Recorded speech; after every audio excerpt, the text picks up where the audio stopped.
Top 10 mistakes जो last के time पे 99.99% स्टूडेंट्स करते ही करते हैं, जिससे उनके 10th बोर्ड्स का स्कोर 98% से गिरते गिरते 60-70% पे ही लटक जाता है। वो साल भर रगड़ के मेहनत करने के बाद भी अपने ड्रीम स्कोर का आधा ही स्कोर कर पाते हैं। मेरे कहने पर ये वीडियो लास्ट तक जरूर देख लेना, ये मेरी गारंटी है। आप सिर्फ इन मिस्टेक्स को अवॉइड करके इजीली 20 से 30% मार्क्स फ्री में ही इंक्रीज कर सकते हो। Welcome to Satyam Gupta class 9th and 10th। आप बस वीडियो को लाइक करके कुछ भी प्यारा सा कमेंट कर दो और कमेंट बॉक्स को साइड करके वीडियो को हाइप भी कर दो। Let's start the video. तो भैया मिस्टेक नंबर 1 है चेंजिंग रिसोर्सेस। लास्ट के टाइम पर अगर आप टीचर्स चेंज कर रहे हो, लास्ट के टाइम पर अगर आप स्ट्रेटेजीज चेंज कर रहे हो, लास्ट के टाइम पे अगर आप बुक्स चेंज कर रहे हो, लास्ट के टाइम पर अगर आप थिंकिंग चेंज कर रहे हो, लास्ट के टाइम पर अगर आप अपना एम चेंज कर रहे हो, आपका एम 95% से गिर के 85 पे आ गया है, 70 पे आ गया, अगर ये सब चेंजिंग कर रहे हो तो भैया ये सब बिल्कुल मत करो। स्टार्टिंग में जो सोचा था, जितना स्कोर सोचा था, आप उतने ला सकते हो। आज और अभी से सही से पढ़ाई करके अभी भी पॉसिबल है। लास्ट के 2 दिन में अगर सही से पढ़ लो तो भी आप अपने ड्रीम स्कोर तक पहुंच सकते हो। आप ऐसा बिल्कुल मत सोचो कि यार मैंने पूरा साल खराब कर दिया है, मैं एक हफ्ते में क्या कर लूंगा, और उसी डर में आप सब कुछ चेंज करते चले जाते हो। यार आप अपना एम तक चेंज कर लेते हो, यार बहुत गलत बात है। बिल्कुल भी चेंज मत करो, कोई भी रिसोर्सेज चेंज मत करो। जिन टीचर से पढ़ रहे थे, जिन स्ट्रेटेजीज को यूज करके पढ़ रहे थे, जिन बुक्स को यूज कर रहे हो, जिस थिंकिंग पावर को लेके चल रहे हो, जिस एम को लेकर के चल रहे हो, कुछ भी चेंज मत करो। लेकिन लास्ट के टाइम पे लोग बदल जाते हैं, लेकिन आपको नहीं बदलना है। अगर स्टार्टिंग में आपने एम किया है रैंक 1 तो भैया रैंक 1 आपको मिल सकती है। आप बस लगे रहो, अपना थिंकिंग पावर, अपना एम चेंज मत करो। मिस्टेक नंबर 2 है रिवाइजिंग ऑल थिंग्स। तो भैया आज अभी से आपको सब कुछ रिवाइज करने का नीड नहीं है। आपको रिवाइज करना है सिर्फ और सिर्फ वीक टॉपिक्स। जिन टॉपिक्स में आप प्रॉब्लम फेस कर रहे हो, जिन क्वेश्चंस को करते समय आप मिस्टेक्स कर रहे हो, सिर्फ वही चीजें आपको रिवाइज करनी है। मिस्टेक नंबर 3 है इग्नोरिंग हाई वेटेज चैप्टर्स। आपको पता है जो चैप्टर्स आप पढ़ रहे हो वो शायद आपको उतने मार्क्स नहीं देंगे जितने आप सोच रहे हो, क्योंकि शायद वो लो वेटेज चैप्टर्स हैं जो आप पढ़ रहे हो। तो यार आपको पता होना चाहिए कौन से चैप्टर्स हाई वेटेज है, कौन से लो वेटेज है, और सबसे पहले आपको हाई वेटेज चैप्टर्स को ही कवर करना है। और कोई भी चैप्टर जो बहुत ही ज्यादा कंफ्यूजिंग है, आपको कंफ्यूज कर रहा है, आपको परेशान कर रहा है, तो यार उसको छोड़ दो। अगर 15 चैप्टर्स में 2 चैप्टर्स सबसे ज्यादा परेशान कर रहे हैं आपको, तो उसको छोड़ दो। जो समझ में आ रहा है, जो हाई वेटेज है, उसको करो पहले। मेरे दोस्त मिस्टेक नंबर 4 है सैंपल पेपर्स करने का डेट लगातार आगे बढ़ाते चले जाना।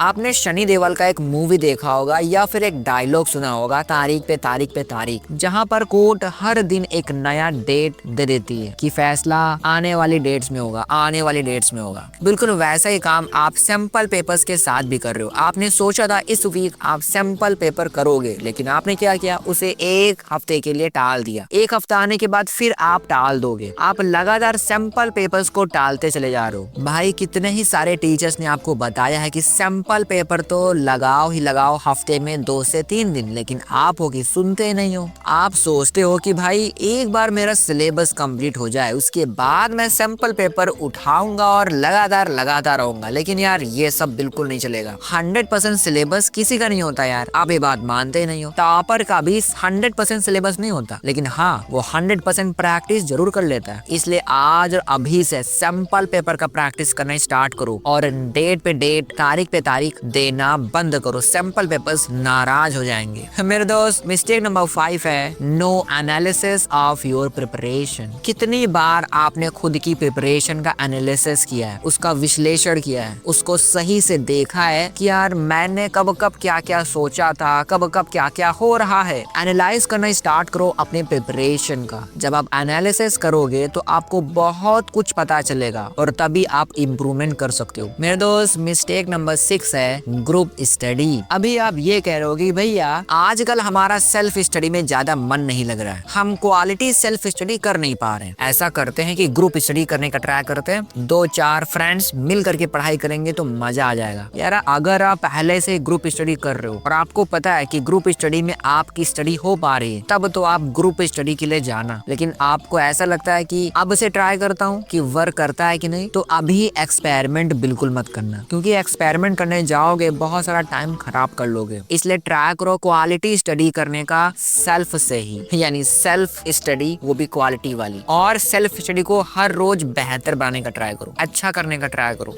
ग्रुप स्टडी करनी ही है तो थोड़ी बहुत कर लो, लेकिन स्टार्टिंग से लेके एंड तक पूरा दिन मत करो। 1 से 2 घंटे करना चाहो तो कर लो, लेकिन बहुत लंबा नहीं। और तभी करना जब आपको ऐसा लगता है कि हाँ ये मेरा टाइम सही जा रहा है, वेस्ट नहीं हो रहा है। तो इस चीज को भी ध्यान रखना। मिस्टेक नंबर 7 है नॉट इम्प्रूविंग कैलकुलेशंस। यार जब भी हम कोई क्वेश्चन करते हैं, खासकर मैथ्स में और फिजिक्स के न्यूमेरिकल्स में, तो वहां पर हम छोटी छोटी सिली मिस्टेक्स तो करते ही करते हैं और बहुत सारे स्टेप्स को तो इग्नोर ही कर देते हैं। आधा क्वेश्चन हम मन में सॉल्व कर लेते हैं, आधा हम दिमाग में सॉल्व कर लेते हैं, और जो भी बचा हुआ होता है वो हम पेंसिल से लिखते हैं, पेन से लिखते हैं, लेकिन आंसर आता है रॉन्ग। यार इस बात को याद रखो, कैलकुलेशन की वजह से आपका 1 मार्क्स भी नहीं कटना चाहिए मेरे नन्हे मुन्ने छोटे भाई बहन। मिस्टेक नंबर 8 है नॉट मेकिंग मिस्टेक नोटबुक। क्या आपको पता है कि मिस्टेक सिर्फ मैथ्स और फिजिक्स में नहीं होती, मिस्टेक्स हर एक सब्जेक्ट में होती है। Hindi, English, maths, science, social science, IT, AI, हर एक सब्जेक्ट में अलग अलग तरह की मिस्टेक्स होती हैं। इसलिए दोस्त हर एक सब्जेक्ट के लिए हमें अलग अलग मिस्टेक नोटबुक बनानी होगी। इस नोटबुक में हमें सिर्फ और सिर्फ मिस्टेक्स लिखनी है। मैथ्स में आप जो भी मिस्टेक्स करते हो वो मैथ्स वाली मिस्टेक नोटबुक में जाएगी। सोशल साइंस में जो भी मिस्टेक आप करते हो वो सारी मिस्टेक्स SST की मिस्टेक नोटबुक में आप लिखोगे। हिंदी में आप क्या गलती करते हो कॉमन, IT, AI में क्या गलती करते हो, इंग्लिश में क्या गलती करते हो, तो उन सब्जेक्ट्स की मिस्टेक नोटबुक में आप वो सारा कुछ नोट करोगे। मेरे दोस्त अब बात करते हैं mistake number 9, paper presentation totally ignore. बहुत सारे बच्चे पढ़ तो लेते हैं, रिवाइज भी कर लेते हैं, सैंपल पेपर्स भी दे देते हैं, लेकिन वो पेपर प्रेजेंटेशन पे फोकस करते ही नहीं है। लेकिन इस बात को याद रखो, आपको भले ही कितनी ही नॉलेज हो, लेकिन अगर उस नॉलेज को आप पेपर पे प्रेजेंट ही ना कर पाए तो एग्जामिनर आपको मार्क्स नहीं देगा। इसलिए मेरे दोस्त पेपर प्रेजेंटेशन पे भी थोड़ा सा टाइम देना जरूरी है। And mistake number 10 not making toppers mind set. देखो भैया टाइम आपके पास बहुत ही कम बचा हुआ है, लेकिन काम आपके पास हद से ज्यादा है, और इस सिचुएशन में आने के बाद भी आप अपना माइंड सेट टॉपर्स वाला नहीं बना रहे हो। यार सोच के देखो, अगर आपके सिचुएशन में एक टॉपर होता तो वो क्या करता। लास्ट ईयर उसके पहले भी जितने भी टॉपर हुए हैं उनके सामने भी तो ऐसे ही सिचुएशंस रही होंगी उनके टाइम पे, तो उन्होंने कैसे इसे हैंडल किया, कैसे उन्होंने इतने कम टाइम में इतना ज्यादा काम किया। अगर आपकी जगह पर वो टॉपर आ जाए तो वो क्या करेगा, वो जो भी करेगा वही काम आपको खुद करना है, क्योंकि आप ही हो टॉपर। आप एक बार ये सोच के देखा करो कि आपकी सिचुएशन में अगर दुनिया का सबसे सक्सेसफुल इंसान होता तो वो क्या करता। अगर आपकी जगह पर एलन मस्क जो दुनिया का सबसे अमीर इंसान है वो होता तो वो क्या करता। अगर यहाँ पर मुकेश अंबानी होते तो क्या करते। अगर यहाँ पर खुद प्रेसिडेंट डोनाल्ड ट्रंप होते तो क्या होता। अगर नरेंद्र मोदी इस